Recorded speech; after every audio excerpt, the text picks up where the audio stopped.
tabernacles are part of a large tradition in the 19th century. So they're being built all over the United States. When you are a new settlement out in the West, just getting started, you need three things to be a community. You need a school, a place to learn, you need a post office or a city hall, and you need a church. They're meant to be places of gathering.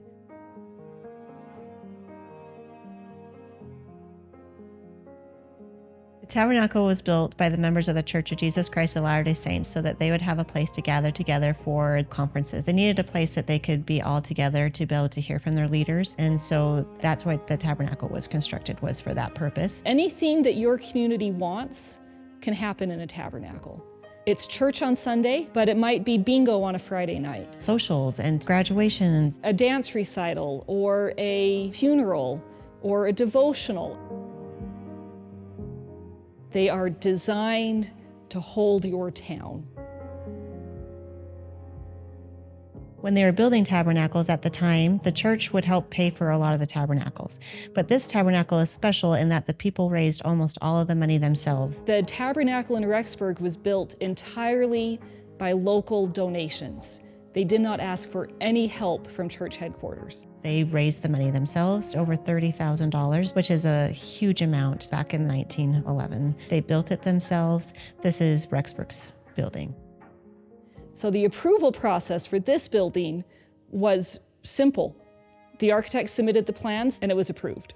The groundbreaking started in May of 1911. They had all the building materials actually outside the plot ready. So when they did the groundbreaking, they could immediately start construction. The process of building a tabernacle changes depending on when you're going to build it. So in the 1860s, a tabernacle might take 20 or 30 years. By the time you get to the 20th century, we have all of this new amazing technology, like railroads and steel and electricity. And so tabernacles take relatively a short amount of time.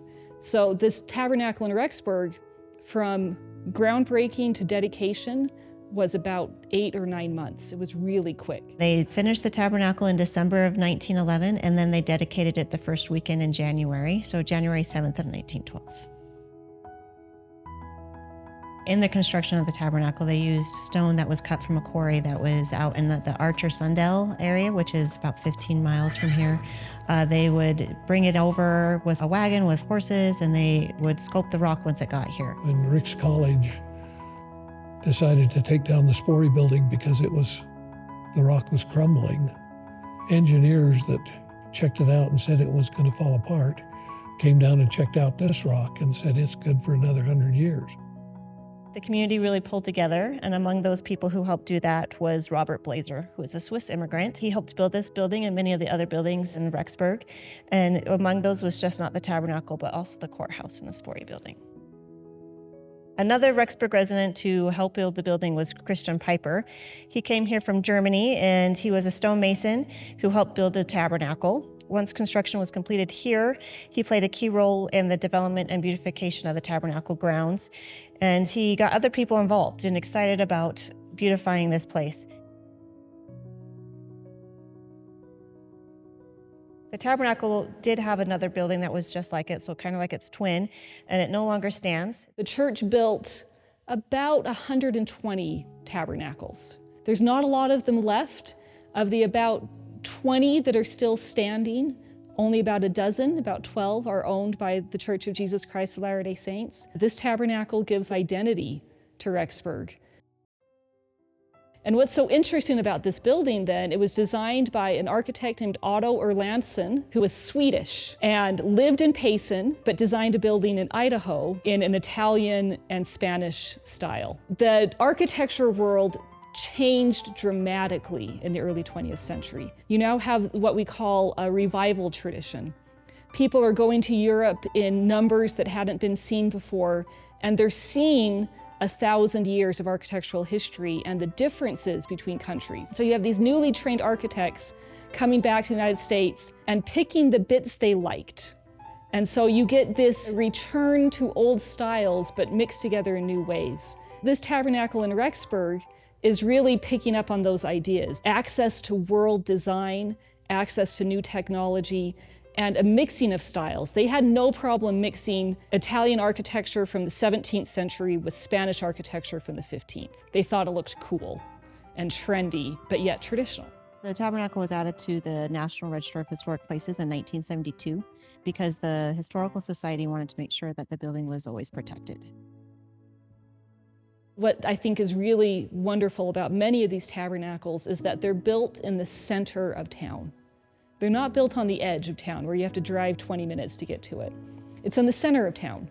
So you can come to your meeting here and then you can walk across the street and have a business and all of those things. So it's really focusing community.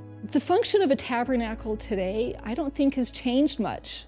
There's still places of community, there's still places of gathering. The tabernacle has always been a gathering place. That is, its purpose was to be a place to gather the people together. They had concerts here, they've had political speakers. Well, during the political season, of course, a lot of the candidates came. From time to time, the governor or one of the state officials would come over because he had an announcement or was politicking or just wanted to visit the community. And then on 4th of July, and 24th of July, there were pioneer celebrations and flag raisings on the steps. So it was used quite often. I know for years, the Messiah was performed here every year as a sing-along. That pieces that kind of bring again that sense of community that pull us together.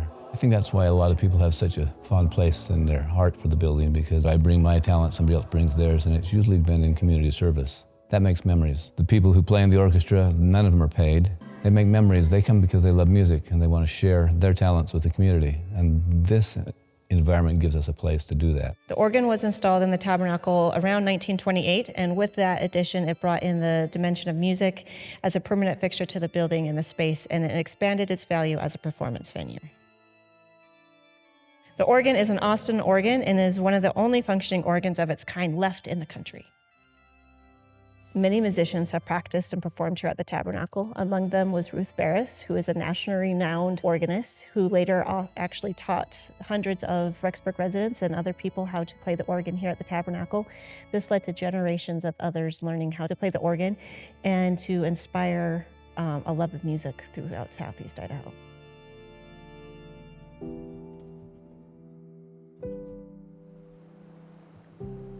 On June 5th, 1976, the Teton Dam burst and it sent 80 billion gallons of water into the surrounding areas. As it came into this building, it slammed against it, but all the water that would have went into it went into the basement. The whole basement was flooded.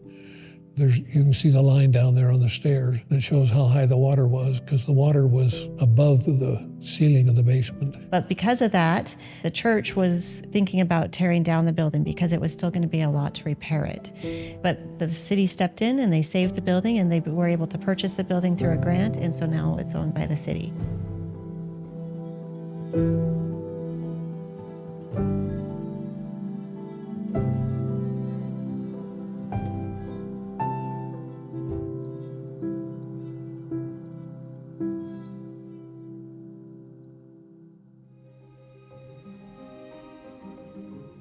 To me, the tabernacle is a symbol of resilience and perseverance. I think this tabernacle is still here at Rexburg because of what it means to this place. That people living 110 years ago donated, saved up their pennies to build this building. It's seen so much. It's seen world wars, it's seen a flood, it's seen development around it, but it has stayed standing, and it has been a solid part of this community. Nobody in Rexburg can remember the building not being here. They aren't just old buildings built by ancestors. We hope that people will see the significance, feel that connection, and want to keep the building here forever. That tabernacles are, for me, a real living witness of the power of place and the power of connection.